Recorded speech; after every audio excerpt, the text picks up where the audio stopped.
SER Podcast.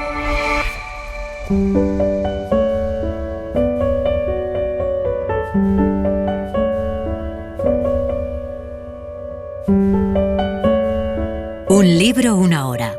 Dirigido por Antonio Martínez Asensio. Bienvenidos al podcast de Un libro, una hora. En este episodio vamos a contarles Aguas de primavera, de Iván Turgenev. Iván Turgenev nació en el Imperio Ruso en 1818 y murió en Bougival, en Francia, en 1883. Fue considerado el más europeísta de los narradores rusos del siglo XIX. Es el autor de Primer amor, que ya les hemos contado en Un libro, una hora, Padres e hijos, Memorias de un cazador, Diario de un hombre superfluo, Humo o En vísperas, entre otras obras. Aguas de primavera fue publicada en 1872 y se convirtió en un éxito inmediato. Es una novela sobre el primer amor, pero nos habla también de la pérdida de la inocencia y de las decisiones erróneas que se toman en la vida. Es una novela deliciosa, tierna, moderna y muy sorprendente. Vamos allá. Pasada la 1 de la madrugada volvió a su gabinete. Despidió al criado, que había encendido las velas, y tras dejarse caer en el sillón que había junto a la chimenea, se cubrió la cara con las manos. Dmitri Pavlovich Sanin nunca se había sentido tan cansado, tanto física como anímicamente. Nunca ese tedio, esa aversión a la vida lo había poseído y asfixiado con tanta fuerza. Acababa de cumplir 52 años. Si hubiera sido un poco más joven, se habría echado a llorar de angustia, hastío e irritación. Se puso a reflexionar sobre la vanidad, la inutilidad, la vulgar falsedad de todo lo humano.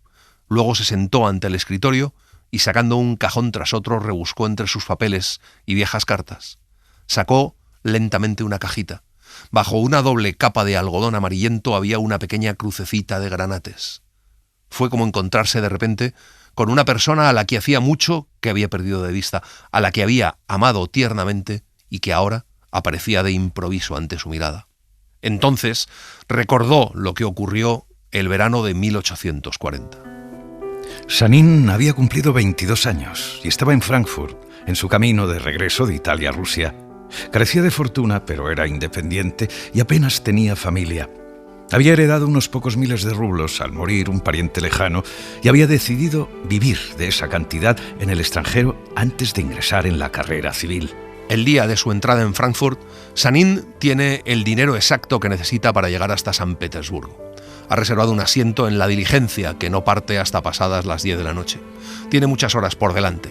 Después de comer, en el hotel El Cisne Blanco, se dispone a recorrer la ciudad. Pasadas las 5 de la tarde, cansado y con los pies cubiertos de polvo, llega a una de las calles más insignificantes de Frankfurt. En una de sus pocas casas ve un cartel: Confitería italiana Giovanni Rosselli. Entra, pero no hay nadie. Sanin se extraña, pero justo en ese instante la puerta de la habitación trasera se abre de par en par. Una muchacha de unos 19 años, de rizos oscuros que le caían sobre los hombros descubiertos y con los brazos desnudos tendidos hacia adelante, salió corriendo a la confitería y al ver a Sanin se abalanzó sobre él, lo cogió de una mano y tiró de ella. ¡Rápido, rápido! ¡Venga, sálvenos! Sanin se queda asombrado. Nunca en su vida ha visto semejante belleza.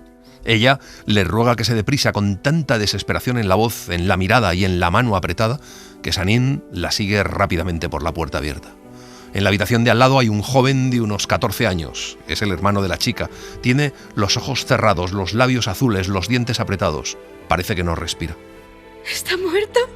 ¡Está muerto! Hace un momento estaba aquí sentado hablando conmigo y de pronto se ha desplomado y se ha quedado inmóvil. ¡Dios mío! ¿Es que no podemos ayudarlo? Mi mamá no está. ¡Pantaleone, Pantaleone! ¿Qué pasa con el médico? ¿Has ido por un médico? Un viejecito menudo que lleva un frac lila de botones negros dice que ha mandado a Luisa, que corre más. Dice que seguro que es una apoplejía, aunque Sanin no tiene ni la más remota idea de medicina. Sabe que a los muchachos de 14 años no les dan apoplejías. Sanin dice que es un desmayo y pide cepillos. Propone quitar al chico la levita y darle friegas con los cepillos. Y eso hacen. Pero Sanin, sin dejar de frotar, mira alguna que otra vez de reojo a la chica. ¿Le parece tan bella? En ese instante el rostro de la muchacha se demudó. Arqueó las cejas, los ojos se le hicieron aún más grandes y empezaron a irradiar alegría. Sanin volvió la mirada. La cara del joven había recuperado el color. Sus párpados se movían y se le contraían las alas de la nariz. Tomó aire entre los dientes, aún apretados, y suspiró. Emilio mío. Los ojos negros y grandes del joven se abren lentamente. Una débil sonrisa se perfila en sus labios pálidos. Después mueve la mano y se la coloca sobre el pecho. En ese momento aparece una dama pulcramente vestida, con el pelo de un gris plateado y la tez morena, acompañada por el médico. Es la madre. La muchacha empieza a contarle lo que ha pasado. El médico dice que lo de los cepillos ha sido muy buena idea. A Sanín, en ese momento, le da la sensación de que por allí está de más y sale. Pero no le ha dado tiempo de tocar el picaporte de la puerta que da a la calle cuando la muchacha le detiene. Se marcha usted y no quiero retenerlo, pero tiene que venir a vernos esta noche sin falta. Le debemos tanto. Tal vez haya salvado a mi hermano. Queremos agradecérselo. Mamá así lo desea. Tiene que decirnos quién es usted y compartir con nosotros nuestra alegría. 1 hora y media más tarde, Sanín vuelve a la confitería Rosselli. Lo reciben como si fuera de la familia. Emil está sentado en el mismo diván en el que le han hecho las friegas. El médico le ha recetado una medicina y le ha recomendado tener mucho cuidado con las emociones intensas. Frente al diván, sobre una mesa redonda cubierta con un mantel limpio, se alza una enorme cafetera de porcelana rellena de aromático chocolate, rodeada de tazas, garrafas de sirope, galletas, panecillos e incluso flores. Sientan a Sanín en un sillón Voltaire. Están todos, hasta el perrito faldero llamado Tartaglia, y todos parecen felices. Sanín cuenta quién es, de dónde viene y cómo se llama. Las dos damas se quedan un poco sorprendidas al saber que es ruso. Las damas le ponen al corriente de todos los detalles de su vida. La madre se llama Leonora y es viuda de Giovanni Battista Rosselli, un confitero que se instaló en Frankfurt 25 años antes. Su hija se llama Gemma. El hombre, Pantaleone, que había sido cantante de ópera, desempeñaba un papel intermedio entre el de amigo y el de criado. Sanín se siente como en casa y terminan hasta cantando alguna pieza con la madre al piano. Pero no era la voz de Gemma, sino ella misma lo que encandilaba a Sanín. Sentado un poco más atrás y de lado, se decía que ninguna palmera podía competir con la elegante esbeltez de su talle. Cuando en las notas más sentimentales ella alzaba los ojos, a Sanín le parecía que ante semejante mirada no había cielo que no fuera a abrirse. Emil propone que Gemma lea una comedia y la muchacha lo hace. Lee de maravilla, como una auténtica actriz. Si le interrumpe un estallido de risas, se apoya el libro sobre las rodillas y estalla en sonoras carcajadas también, con la cabeza hacia atrás, con lo que sus negros rizos brincan en forma de suaves anillos sobre su cuello y sus hombros temblorosos. Sanín no se cansa de admirarla, no se da cuenta de lo rápido que pasa la tarde y cuando el reloj da las 10 se acuerda de su viaje. Se levanta de un salto de la silla como si algo lo hubiera picado. Dice que ha perdido la diligencia, pero sin embargo no parece pasar nada. Se ríe, se bebe un vaso de limonada y Gemma retoma la lectura. A las 12, Sanín empieza a despedirse. Ahora debe quedarse unos días en Frankfurt. ¿Qué prisa tiene por marcharse? En ninguna otra ciudad se lo pasará tan bien. De verdad que no. Sanín piensa que como su cartera está vacía tendrá que quedarse a la fuerza en Frankfurt hasta obtener respuesta de un amigo de Berlín al que se dispone a pedir dinero. En ese momento la madre le dice a Sanín que le presentarán al prometido de Gemma, el señor Karl Kluber. Esa noticia deja a Sanín un poco aturdido. Mira a Gemma y le parece percibir una expresión burlona en sus ojos. Se despide y quedan en verse al día siguiente. Las 6 novelas que Iván Turgenev escribió a lo largo de su carrera literaria estuvieron marcadas en mayor o menor medida por la necesidad de exponer las preocupaciones sociales de su tiempo, de plasmar la situación política de su país, de dibujar a los representantes de las viejas y nuevas ideas que colisionaban en la sociedad. En cambio, en sus relatos y novelas cortas, nouvelles, liberado de esa necesidad de reflejar las polémicas del momento, el autor ruso se centró en aspectos más universales, en los grandes temas de la vida, a los que volvía una y otra vez en sus escritos. La añorada juventud, el rápido paso del tiempo, la solitaria vejez, el miedo a la muerte y muy especialmente el amor, casi siempre trágico, truncado por el destino o por una decisión fatal. Aguas de primavera, probablemente la nouvelle más célebre de Turgenev junto a Primer amor, encaja bien en este esquema. A la mañana siguiente, Sanín no ha tenido aún tiempo de vestirse cuando un camarero le anuncia la llegada de dos señores. Son Emil y un hombre joven, alto, de buena presencia y un rostro de lo más venerable. Es Herr Karl Kluber, el prometido de la bella Gemma. No hay en todo Frankfurt ninguna tienda con un encargado tan cortés, decoroso, digno y galante como el señor Kluber. El señor Kluber le cuenta que ha organizado una excursión a Soden, a la que tiene el honor de invitar a Sanín. Cuando el prometido de Gemma se va, Emil se queda con Sanín y empieza a contarle muchos detalles de su madre, de su hermana, de Pantaleone, incluso del perrito Tartaglia y de su vida cotidiana. Cualquier atisbo de timidez desaparece en Emil, que siente una extraordinaria devoción por Sanín. Luego se van a casa de Gemma, que se alegra mucho de ver a Sanín. Por fin cayó la noche.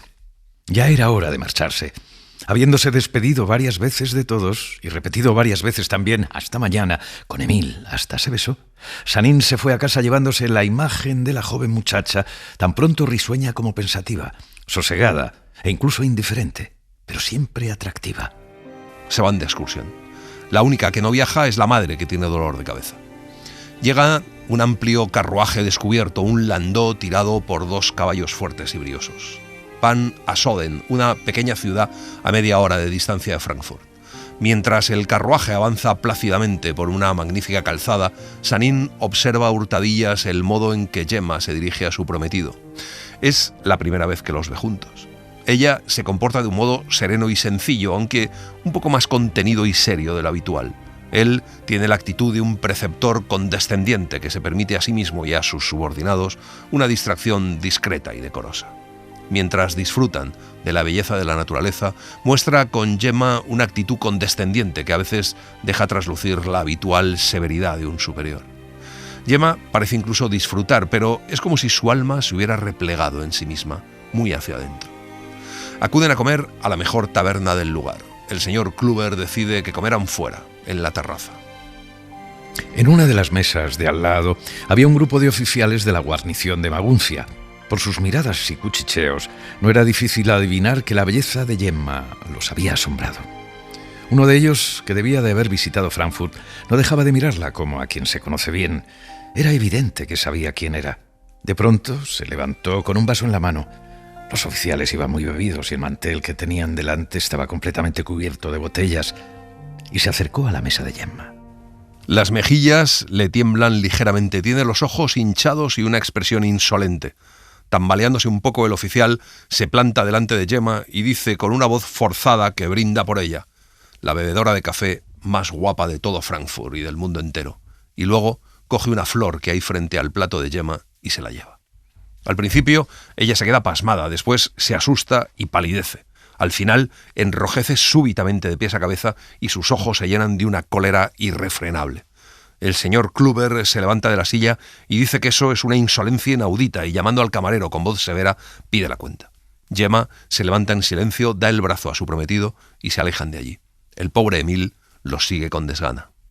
Sanín se acercó con paso rápido a la mesa de los oficiales y, dirigiéndose al ofensor de Gemma, que en ese momento estaba dejando a sus compañeros oler la rosa por turnos, pronunció con claridad y en francés: «Lo que usted acaba de hacer, muy señor mío, es impropio de un hombre honrado, impropio del uniforme que viste. Y he venido a decirle que es un sinvergüenza, un maleducado». Luego arroja a la mesa su tarjeta de visita y coge ágilmente la rosa de Gemma, que uno de los oficiales ha dejado en su plato. El oficial que ha insultado a Gemma, llamado Don Hoff, le contesta que a la mañana del día siguiente un oficial de su regimiento tendrá el honor de presentarse en su domicilio. Herr Kluber se pasa todo el camino de vuelta soltando peroratas. Nadie le replica, ni tampoco nadie le da la razón. Gemma empieza a sentirse claramente avergonzada de su prometido. Al llegar, mientras Sanín ayuda a Gemma a apearse del carruaje frente a la confitería, sin decir palabra, le pone en la mano la rosa que ha recuperado. Ella enrojece, le estrecha la mano y oculta la rosa de inmediato. Luego, Sanín se marcha a su hotel. En realidad, todos se sentían incómodos. Sin embargo, esta sensación de incomodidad pronto se diluyó en Sanín y fue reemplazada por un estado de ánimo indefinido, pero agradable, incluso exaltado. El joven, sin ganas de pensar en nada, se paseó por la habitación mientras silbaba. Estaba muy satisfecho consigo mismo. Por la mañana acude al hotel el oficial. Ninguno de los dos quiere disculparse, así que se batirán en duelo. Sanín tiene que buscar un padrino y se lo propone a Pantaleone, que acepta después de varias dudas. Sanín tarda en ir a casa de Gemma y allí oculta lo que va a pasar al día siguiente. Emil se entera de que va a haber un duelo, pero Sanín le pide que no se lo diga a su hermana. Esa noche, Sanín está paseando y a la altura de la casa donde está la confitería Rosselli, una de las ventanas bajas que da a la calle se abre de golpe y aparece Gemma, acodada en el alféizar. Monsieur Dimitri, me he pasado el día entero queriéndole dar una cosa, pero no me he atrevido. Y ahora, al verlo tan inesperadamente, he pensado que debe de ser el destino. Pero no puede continuar. Algo extraordinario ocurre en ese preciso instante. De repente se alza una ráfaga de viento tan violenta que parece que la tierra tiemble, con un aire cálido, casi tórrido, que embiste los árboles, el tejado de la casa, sus paredes y la calle. Arranca el sombrero de Sanín y despeina los negros rizos de Gemma. Sanín tiene la cabeza a la altura del alféizar y se agarra instintivamente a él. Gemma se aferra con ambos brazos a los hombros del joven y aprieta el pecho contra su cabeza. Y de nuevo, todo queda sumido en un profundo silencio. Sanín levantó la cabeza y vio por encima de sí un rostro tan encantador, asustado y agitado, unos ojos tan inmensos, temibles y magníficos, una belleza tan impresionante que se le petrificó el corazón. Posó los labios en el fino mechón de pelo que le caía sobre el pecho y solo fue capaz de pronunciar: Gemma. Ella se estremece, mira hacia atrás y con un rápido movimiento se saca del corpiño una rosa ya marchita y se la lanza. Sanín no logra dormirse hasta el amanecer. La embestida de aquel súbito torbellino de verano le ha hecho comprender que tal vez está enamorado de Gemma. Aquel amor, como el torbellino, lo ha embestido de repente. Pero tiene por delante un estúpido duelo. Pero aún suponiendo que no lo maten, ¿qué puede salir de un amor por una muchacha que está prometida? La mañana le sorprende sin haber dormido prácticamente. Pantaleone le pasa a buscar. El bosquecillo donde va a celebrarse el duelo está a unos 400 metros de Hanau. Por el camino sorprenden a Emil escondido tras un seto. Pantaleone se lo ha contado todo. Sanín no le deja ir con ellos, pero le dice que por nada del mundo debe saberlo Gemma. Sanín y Pantaleone llegan los primeros, como había previsto. Ordenaron al cochero que aguardara en un lindero del bosque y se adentraron bajo la sombra de los árboles, que eran bastante frondosos y abundantes. Tuvieron que esperar alrededor de 1 hora. A Sanín esta espera no se le hizo demasiado pesada. Anduvo arriba y abajo por un sendero, escuchó el canto de los pájaros, siguió con la mirada el vuelo de las libélulas y, como la mayoría de los rusos en semejantes situaciones, intentó no pensar en nada. Al fin llegan los 2 militares con un médico. Eligen el lugar y dictan las normas. 2 disparos cada uno. Dispara primero Sanín y falla. Don Hoff dispara al aire y dice que no se comportó como debería. Sanín lo acepta y renuncia al segundo disparo. Todo ha acabado. A la vuelta, Emil sigue escondido en el mismo lugar. Se alegra muchísimo de ver con vida a Sanín. Llegan al hotel. Sanín sube las escaleras y al llegar al segundo piso, una mujer sale con paso ágil del oscuro pasillo. Lleva el rostro cubierto con un velo. Se detuvo delante de Sanín. Se tambaleó ligeramente. Suspiró con un temblor y acto seguido echó a correr escaleras abajo hacia la calle y desapareció ante el estupor del camarero, que anunció que aquella dama llevaba más de 1 hora esperando el regreso del señor extranjero.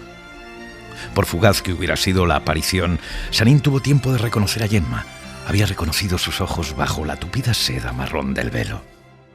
Sanín duerme varias horas seguidas sin despegar los ojos. Le despierta alguien llamando a la puerta. Es la madre de Gemma. Nada más entrar se hunde en una silla y rompe a llorar. Le cuenta que es muy desdichada. Dice que lo sabe todo, que él ha actuado como un hombre noble, pero que su hija ha dicho que no quiere casarse con el señor Kluber y que va a rechazarlo. Dice que es una vergüenza, que jamás se ha visto que una muchacha rechace a su prometido, que los ingresos de la tienda no les da para vivir y que el señor Kluber es muy rico y lo será aún más, y que rechazarlo por no haber salido en defensa de su prometida es demasiado. Entonces le dice que solo él puede convencerla. Sanín se queda atónito.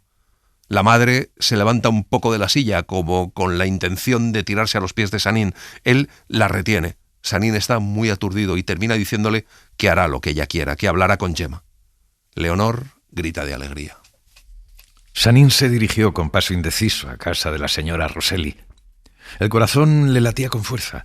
Podía sentir claramente su palpitación en las costillas e incluso oírla. ¿Qué le diría a Gemma? ¿Y cómo iniciaría la conversación? No entró en la casa por la confitería, sino por el porche trasero. Sanín sale al jardín. Gemma está sentada en un banco cerca de un sendero con una gran cesta repleta de guindas entre las que selecciona las más maduras y las pone en un plato. Mira a Sanín por debajo de la punta doblada de su sombrero. Sanín se acerca a ella, cortando cada paso sin querer, y lo único que se le ocurre es preguntarle para qué selecciona las guindas. Gemma le responde que las más maduras son para hacer mermelada y las otras para el relleno de los pasteles. Sanín se sienta a su lado. Hoy se ha batido usted en duelo. ¿Cómo está tan tranquilo? ¿Significa eso que para usted no existe el peligro? Por favor, no me he expuesto a ningún peligro. Todo ha ido muy bien y ha sido de lo más inofensivo. No diga eso, no me va a engañar. Pantaleone me lo ha contado todo. Le aseguro, Fraulein Gemma. No lo olvidaré. En ese momento él ve su fino y pulcro perfil y le parece que nunca ha contemplado nada semejante ni ha sentido nada igual. Le arde el alma, pero se acuerda de la promesa que le ha hecho a la madre y pregunta a Gemma si ha decidido cambiar sus planes respecto a cómo organizar su vida futura. Gemma se mueve y la cesta se inclina, cae al suelo y algunas guindas ruedan hacia el sendero. El pecho de Gemma sube y baja más rápido. Su madre ha pensado que, como usted y yo nos hemos hecho amigos en tan poco tiempo, podría decirse, y usted parece confiar en mí, estoy en posición de darle buenos consejos que usted seguirá. ¿Y qué consejo me da usted, Monsieur Dimitri? Sanín ve cómo a Gemma le tiemblan los dedos sobre las rodillas. Entonces Sanín pone lentamente una mano sobre esos dedos pálidos que no dejan de temblar. Acto seguido, ella se echa el sombrero a los hombros y fija en Sanín sus ojos. Espera que él empiece a hablar, pero él parece turbado, como cegado ante la visión de aquel rostro. El sol vespertino ilumina la cabeza de la joven muchacha, cuya expresión es más brillante y luminosa que el propio resplandor. Sanín le cuenta a Gemma lo que opina su madre. Todo eso es lo que opina mamá. ¿Pero qué opina usted? Sanín guarda silencio, siente como si algo le subiera por la garganta y le cortara la respiración. Dice que opina lo mismo. Gemma se yergue. De acuerdo. Si usted como amigo me aconseja que altere mi decisión, es decir, que no altere mi decisión anterior, lo pensaré. Ha hecho usted tanto por mí que debo hacer lo que usted quiera. Debo cumplir su deseo. Le diré a mamá que lo pensaré. Ahí viene, justamente. No. No le diga nada aún, por Dios. Espere. Volveré a hablar con usted. Le escribiré. Hasta entonces no tome ninguna decisión. Espere. Estrecha la mano de Gemma, se pone de pie de un salto y, para gran sorpresa de la madre, pasa rápidamente por su lado levantando un poco el sombrero, pronuncia algo ininteligible y desaparece. Leonor se acerca a su hija, le pregunta qué pasa y Gemma le dice que espere un poquito, solo un poquito más, y de pronto empieza a derramar lágrimas luminosas. Esto asombra a su madre, sobre todo porque la expresión del rostro de Gemma no es nada triste, sino más bien alegre. Sanín volvió al hotel casi corriendo. Era consciente de que únicamente allí, únicamente a solas consigo mismo, averiguaría de una vez por todas lo que le pasaba. Y así fue. Apenas hubo entrado en su habitación, apenas se hubo sentado ante el escritorio con los codos apoyados en él y el rostro tapado con las manos, empezó a exclamar con voz sorda y pesarosa: la amo, con locura. Un instante después, es incapaz de entender cómo ha podido sentarse con ella sin darse cuenta de que adora incluso el borde de su vestido, de que está dispuesto a morir a sus pies. El último encuentro en el jardín lo ha decidido todo. Un estremecimiento y una sed de amor corren por sus venas. Ya no piensa en nada, no entiende ni prevé nada. Se desprende de todo su pasado y da un salto hacia adelante. Coge una hoja de papel y, sin tachaduras, casi de un plumazo, escribe: Querida Gemma, ya sabe el consejo que me comprometí a darle, cuáles son los deseos de su madre y lo que ella me pidió, pero lo que no sabe. Y tengo la obligación de decirles que la amo. La amo con toda la pasión de un corazón que ama por primera vez. Este amor se ha encendido en mí de improviso, pero con tanta fuerza que no encuentro palabras para expresarlo. Cuando su madre vino a verme para pedirme que hablara con usted, este amor aún ardía débil en mi interior. De lo contrario, yo, como un hombre honrado que soy, probablemente me habría negado a cumplir el encargo. La confesión que le estoy haciendo es también la de un hombre honrado. Debe usted saber con quién está tratando. No debe haber equívocos entre nosotros. Ya ve, no puedo darle ningún consejo. La amo, y no tengo nada más en el intelecto ni en el corazón. D.M. Sanín. Se pone el sombrero y sale a la calle para llevar él mismo la carta, pero se topa con Emil, así que le entrega la nota y le explica a quién dársela y cómo hacerlo. Emil lo escucha con atención y le dice que si hay respuesta, se la lleve a su habitación. Poco después, la puerta se abre y aparece la cabeza de Emil. Tiene una respuesta. Sanín se levanta de un salto del diván y se la arranca de la mano. Le ruego, le suplico que mañana no venga a casa ni aparezca en todo el día. Es necesario, es de veras necesario. Después, todo quedará decidido. Sé que no se negará a cumplir mi ruego, porque... Gemma. El autor ruso dijo de Aguas de Primavera: todo en esta novela es verídico, lo he vivido y padecido personalmente, es mi propia historia. Turgenev empezó a escribir Aguas de Primavera a mediados de 1870 y no la terminó hasta finales de 1871. Lo que el autor pensaba acabar rápidamente le costó un trabajo endiablado, y sabemos por su correspondencia que tuvo que reescribirla 3 veces. Publicada en la revista de San Petersburgo El Mensajero de Europa, en el número de enero de 1872, Turgenev esperaba con gran inquietud desde París noticias de su publicación, porque dudaba de si sería bien acogida por la crítica y el público ruso. Es poco probable que mi nouvelle guste. Se trata de una historia de amor, en la que no hay alusiones a la sociedad, a la política ni a la actualidad. Si me equivoco, tanto mejor. Al día siguiente, Sanín se dedica a pasear con Emil. Al volver al hotel, Sanín encuentra una nota de Gemma. Lo cita al día siguiente a las 7 de la mañana en uno de los numerosos jardines públicos que rodean Frankfurt. Sanín se duerme feliz, pero se despierta a las 5 de la mañana.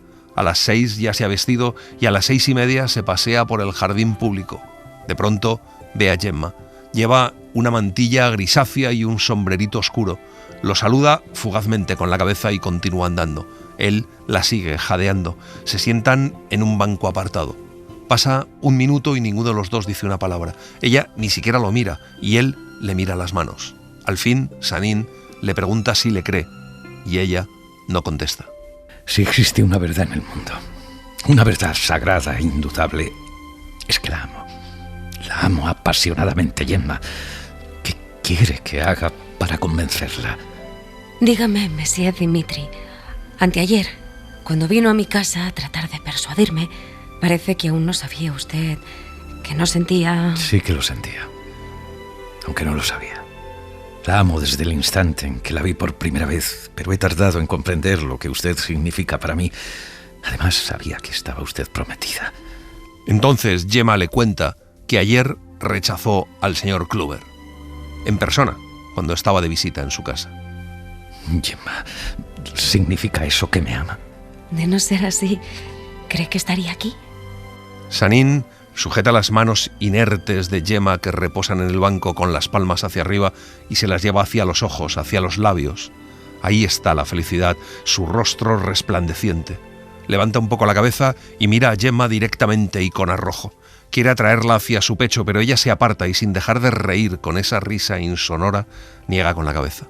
Sus ojos, llenos de dicha, parecen decir que espere. Gemma le propone que vayan a casa. Salen juntos del jardín y echan a andar, pero no por las calles de la ciudad, sino por un arrabal. Avanzan como aturdidos.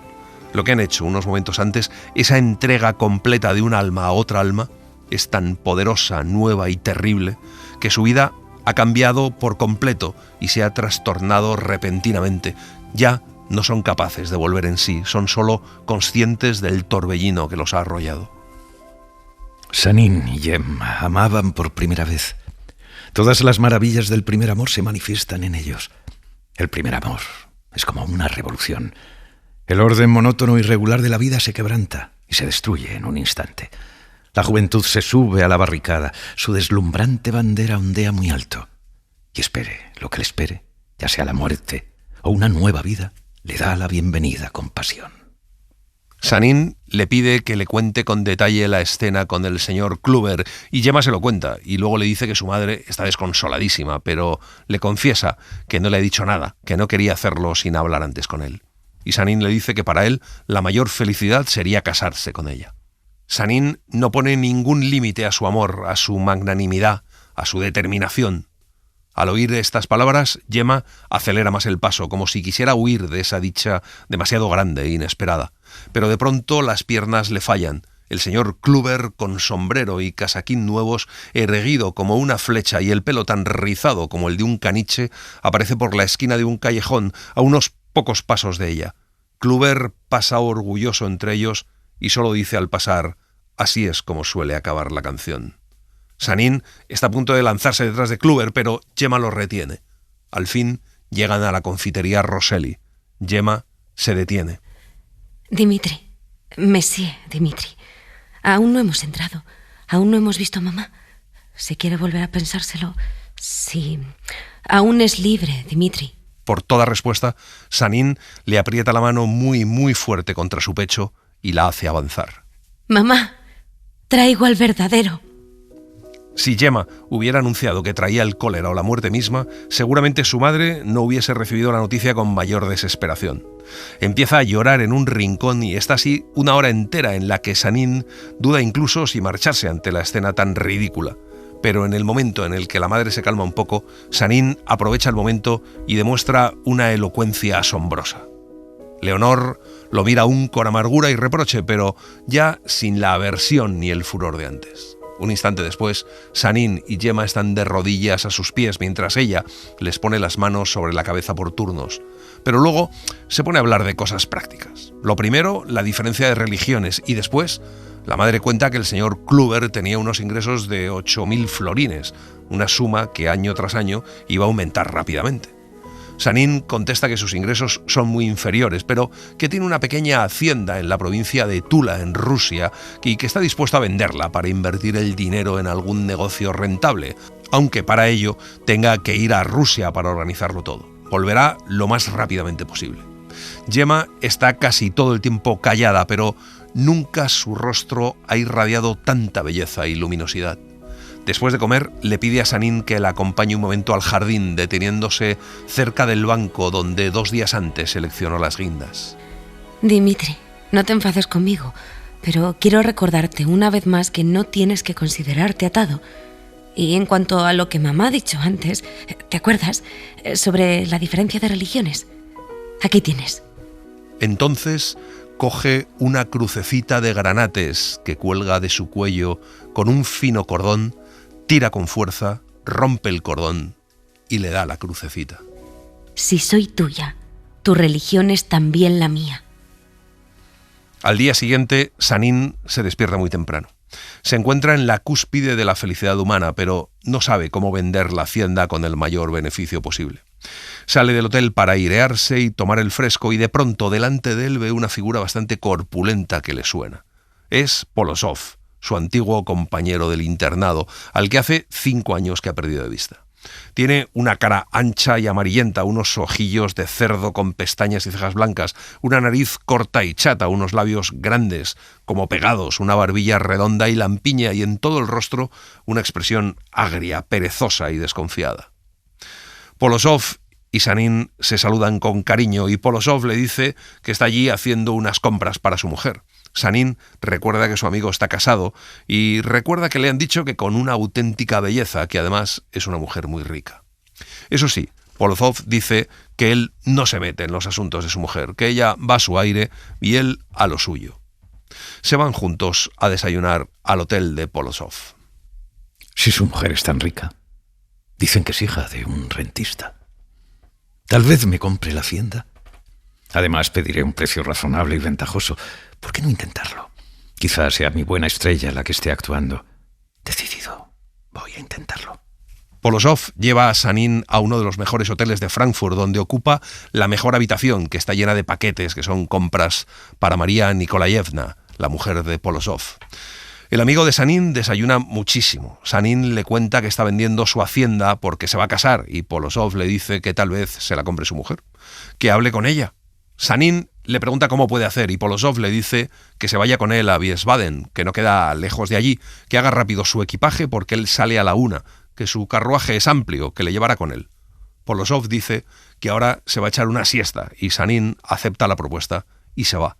Se dirige con paso ágil a la confitería Rosselli. Nada más llegar, se lo cuenta todo a Gemma y a su madre. Imagínense mi felicidad. El asunto ha dado un giro tan grande que es posible que no tenga que ir a Rusia para nada. Y podemos celebrar la boda mucho antes de lo que pensaba. ¿Cuándo tiene que marcharse? Hoy mismo, dentro de 1 hora. Mi compañero ha alquilado un carruaje y me llevará con él. ¿Nos escribirá usted? Sin tardar. En cuanto hable con la dama, le escribiré. Sanín dice que si todo va bien, en 2 días estará de vuelta. Abraza y besa a Leonor y le pide a Gemma que lo acompañe un momento al dormitorio porque tiene que decirle algo muy importante, aunque en realidad solo quiere despedirse de ella a solas. Sanín nunca ha estado en el dormitorio de Gemma. Todo el encanto del amor, todo su fuego, pasión y dulce terror se encienden en él con fuerza en cuanto cruza aquel umbral tan íntimo. Cae a los pies de la tierna muchacha y aprieta el rostro contra su cintura. ¿Eres mío? ¿Volverás pronto? Soy tuyo. Volveré. Te esperaré, querido mío. A la 1:15 en punto, Sanín llega al hotel de Polosov. Frente a la puerta aguarda ya un carruaje tirado por 4 caballos. Por el camino, Sanín pregunta a Polosov cómo es su mujer. Su amigo le dice que su mujer es una persona como cualquier otra y le aconseja que le cuente lo de su amor y su matrimonio. El hotel de Wiesbaden, frente al que se detiene el carruaje, parece un auténtico palacio. Lo primero que hace Polosov es preguntar si está en casa María Nikolayevna, y le contestan que sí, que se está vistiendo porque va a cenar fuera. Polosov le dice a Sanín que se coja una habitación y vaya dentro de 3/4 de hora, que cenarán juntos ellos dos. La habitación de Polosov es espectacular. El flemático compañero de Sanín ya ha tomado un baño y se ha ataviado con una suntuosísima bata de raso. Lleva un fez de color frambuesa en la cabeza. De pronto se abrió la puerta de la habitación contigua y apareció en el umbral una dama joven y hermosa, con un vestido blanco de seda y encajes negros, diamantes en los brazos y el cuello. Era la mismísima María Nikolayevna. Su espeso pelo de un castaño claro caía trenzado pero sin recoger a ambos lados de la cabeza. María dice que pensaba que aún no habían llegado, clavando en Sanín sus grandes ojos de un gris claro.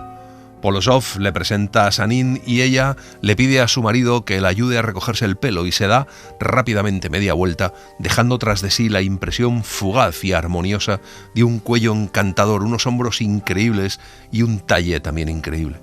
Sanín no duda ni un segundo de que la dama sabía perfectamente que él estaba allí y que ha hecho todo aquello solo para lucir su espléndido pelo.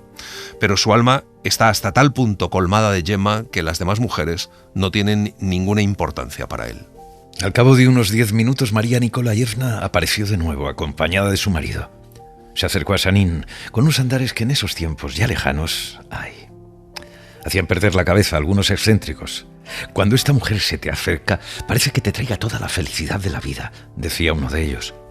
María se acerca a Sanín y tendiéndole una mano, le pregunta en ruso con una voz dulce y como contenida si la esperará, que volverá pronto. Sanín se inclina respetuosamente y María, cuando ya está desapareciendo por la antepuerta, vuelve de nuevo la cabeza por encima del hombro, sonríe una vez más y deja tras de sí aquella impresión armoniosa. Cuando sonríe, se le forman en cada mejilla no 1 ni 2, sino 3 hoyuelos, y los ojos le sonríen más que los labios, unos labios alargados, deliciosos y encarnados, con 2 lunares minúsculos en el lado izquierdo. Polosov y Sanín cenan, y cuando vuelve María, se lo encuentra jugando a las cartas. Desapareció haciendo frufru con el vestido y quitándose los guantes de un tirón. Realmente volvió enseguida. Se había cambiado el elegante vestido por una amplia blusa lila de seda con las mangas abiertas y colgantes y un grueso cordón torcido que le ceñía la cintura. A Sanín le extraña que le llame a su marido Bollito. Le dice que ve que tiene sueño y le pide que se vaya para que Sanín y ella puedan hablar tranquilos. Cuando el marido se va, María le pide enseguida a Sanín que le cuente, poniendo en la mesa los 2 codos desnudos y a la vez haciendo chocar impacientemente las uñas de una mano con las de la otra. El trato desenvuelto de María probablemente habría turbado a Sanín si no hubiera visto en ese descaro y familiaridad un buen augurio para su empresa. Así que empieza a contarle su historia con Gemma. María abre mucho los ojos y alza las cejas. Dice que es un milagro, que creía que ya no había jóvenes como ellos en el mundo, pero que lo que más le sorprende es ver a un hombre que no tiene miedo de amar. Y luego le pregunta si Gemma es muy atractiva. A Sanín le desagrada un poco esa última pregunta. ¿Sabe, María Nikolayevna? Todo hombre piensa que el rostro de su amada es mejor que el de las demás, pero mi prometida verdaderamente es una belleza. María le dice a Sanín que le gusta mucho, que debe de ser un buen hombre. Le estrecha la mano con vigor, con sus dedos hermosos, blancos y fuertes, y le propone que sean amigos. Luego se echa a reír y se pregunta si de verdad es necesario prometerse. María habla todo el tiempo en ruso, con una pronunciación muy rusa, puramente moscovita, a la manera del pueblo, no de la nobleza. Después, María le pide que vayan al grano. Y le dice que sabe que ha ido allí porque quiere que le compre la hacienda y que necesita dinero para casarse. Le pregunta cuánto necesita. Sanín le contesta que para empezar se conformaría con unos miles de francos. María le contesta que no quiere aprovecharse de que está muy enamorado y dispuesto a cualquier sacrificio. Sanín es incapaz de entender si se está riendo de él o si habla en serio. Si le he dicho que no pediré mucho por mi hacienda, es porque, como ahora se encuentra usted en el extranjero, no puedo dar por hecho que disponga de mucho dinero. Por último, me parece que vender o comprar una hacienda en semejantes condiciones es algo anómalo y debo tenerlo en cuenta. Sanín se embrolla y confunde mientras María se reclina tranquilamente en el respaldo del sillón, cruza los brazos y lo observa con esa misma mirada atenta y luminosa. Sanín describe su hacienda. María no deja de observarlo con una mirada cada vez más luminosa y atenta, y sus labios se mueven ligeramente pero sin sonreír. Se los está mordisqueando. Al final dice que está segura de que la compra de su hacienda será un negocio muy lucrativo para ella y que llegarán a un acuerdo, pero le pide 2 días de plazo y le pregunta si es capaz de estar 2 días separado de su prometida. Sanín se despide y se encamina hacia la puerta.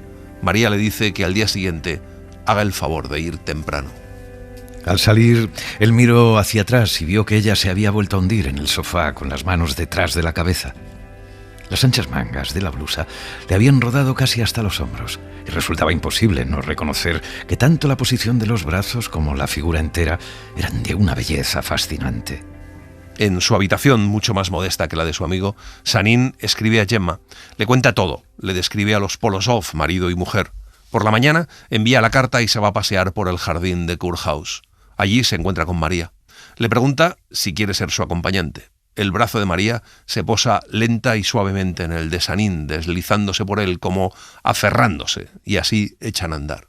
María le pide que le hable de él para saber con quién está tratando. Sanín se pone a hablar, al principio con desgana, con torpeza, pero poco a poco va animándose e incluso acaba por soltar la lengua. María lo escucha con aire de gran inteligencia. Tiene el terrible don de la familiaridad. El paseo se alarga a más de 1 hora. De vez en cuando, Sanín se irrita. Con Gemma nunca ha paseado tanto tiempo. Cuando llegan al hotel, Polosov está sentado con su inseparable fez en la cabeza ante la mesa puesta. María le dice a Sanín que esa noche hay una función teatral y que quiere que la acompañe, y que su bollito se quedará en el hotel. Con qué alivio y alegría respiró Sanín cuando estuvo en su habitación. 1000 veces le pidió perdón mentalmente a su pura e inmaculada Paloma, aunque en realidad no tenía nada de lo que culparse. 1000 veces besó la crucecita que ella le había dado. La cena, como el día anterior, es excepcional y muy animada. En un momento, Polosov le pregunta a su mujer si siguen adelante con la apuesta, y ella dice que sí. Polosov le contesta que va a perder. Sanín pregunta de qué apuesta se trata, pero María le dice que aún no lo puede saber, y se echa a reír. En el teatro, Sanín tiene un encuentro extraño. Se cruza con Don Hoff, el oficial con el que se batió, que resulta que es amigo de María, e incluso ella parece saber lo del duelo. Sanín se sienta al lado de María en el palco, pero a media obra ella se aburre y ambos se sientan en el antepalco a charlar.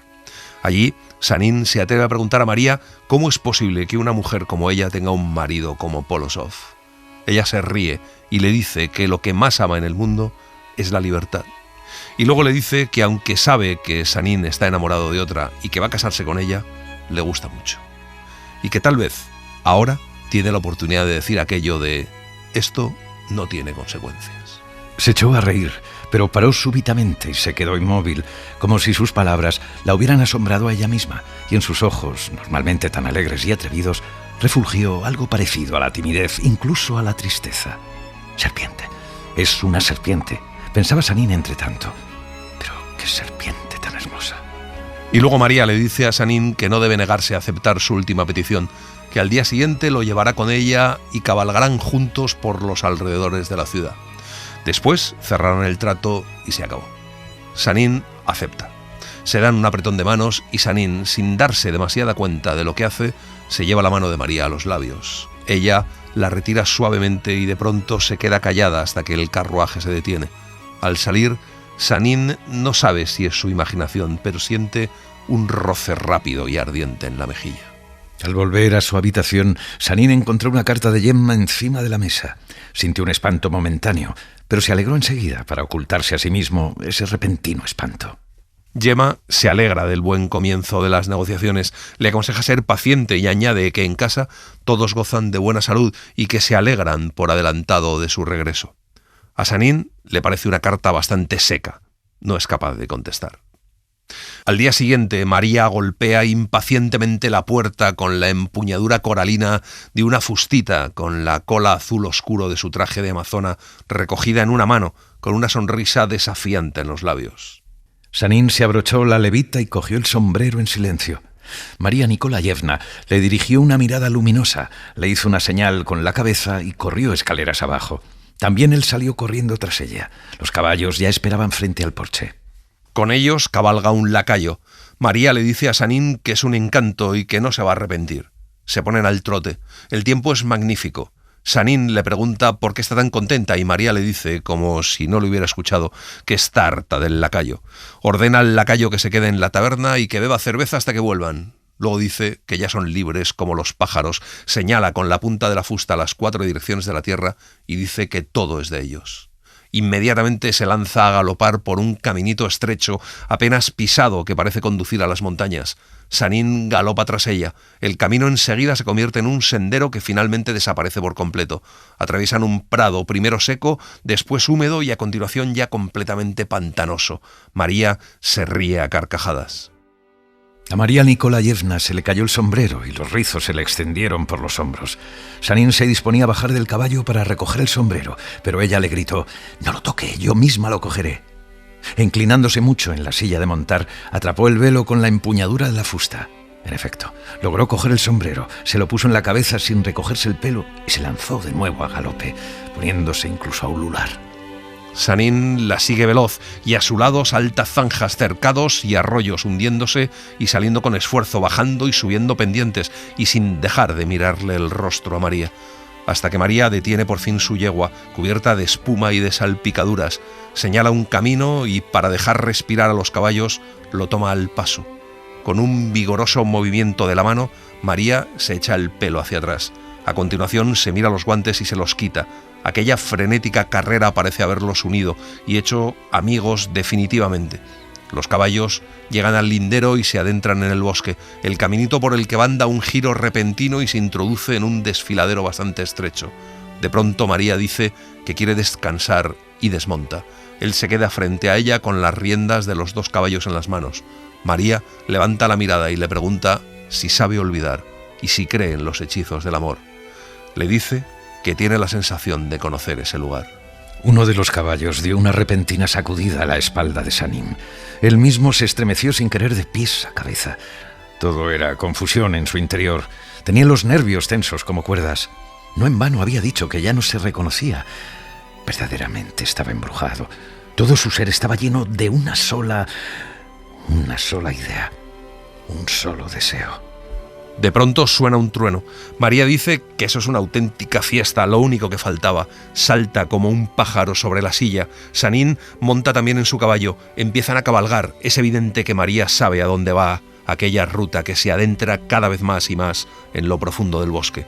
Por fin, a través del verde oscuro de los arbustos, bajo un peñasco gris, se asoma una caseta destartalada con una puerta baja en la pared de mimbre. 4 horas después, María Nikolayevna y Sanín, acompañados del lacayo que dormitaba sobre la silla de montar, regresaban al hotel de Wiesbaden. El señor Polosov recibió a su mujer. Al mirarla detenidamente, hizo una mueca como de disgusto y hasta murmuró: «De verdad he perdido la apuesta». María Nikolayevna se limitó a encogerse de hombros. Ese mismo día, 2 horas más tarde, Sanin está en su habitación ante ella, como perdido, destruido.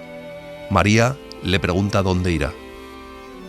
«A donde vayas tú, estaré contigo hasta que me eches de tu lado».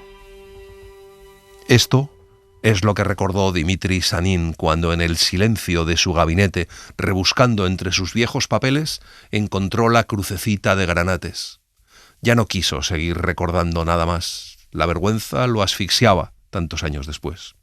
Aún era incapaz de comprender cómo pudo abandonar a Gemma, a la que había amado con tanta ternura y pasión, por una mujer a la que no amaba en absoluto. Su vida ha sido un desastre. Después de recordar, Sanin decide ir a Frankfurt. El hotel El Cisne Blanco sigue en el mismo lugar, pero ya no queda ni rastro de la casa de la señora Rosselli. Sanin deambula como poseído por los lugares antaño tan familiares y que ahora es incapaz de reconocer. Han pasado 30 años desde entonces. Pregunte a quien pregunte, nadie sabe nada. De los personajes de ese tiempo, la única persona que encuentra es a Don Hoff, que es ya un comandante retirado. Sanin supo por él que hacía mucho que la familia Rosselli se había mudado a América, a Nueva York, que Gemma se había casado con un hombre de negocios. Le trajo la dirección del marido de Gemma, el señor Jeremy Slocum. Ese mismo día, Sanin envía una carta a la señora Gemma Slocum de Nueva York. En ella le dice que le escribe desde Frankfurt, a donde ha ido solo para buscar su rastro, que es plenamente consciente de hasta qué punto ha perdido todo el derecho a que ella le conteste, que no merece su perdón y que solo espera que ella haya olvidado hace mucho su existencia. Le habla de su vida solitaria, sin familia, sin alegría, y le pide que le escriba, aunque solo sea una palabra. Se pasa 6 semanas enteras en el hotel y por fin llega una carta de Gemma. A Sanin se le saltan las lágrimas. Al desdoblar una fina hoja de papel, cae una fotografía. Sanin cree que es Gemma, viva y joven, tal y como la recuerda, pero es la hija de Gemma, Marianna. Toda la carta era muy cariñosa y sencilla. Gemma agradecía a Sanin que no hubiera dudado en escribirle, que hubiera confiado en ella.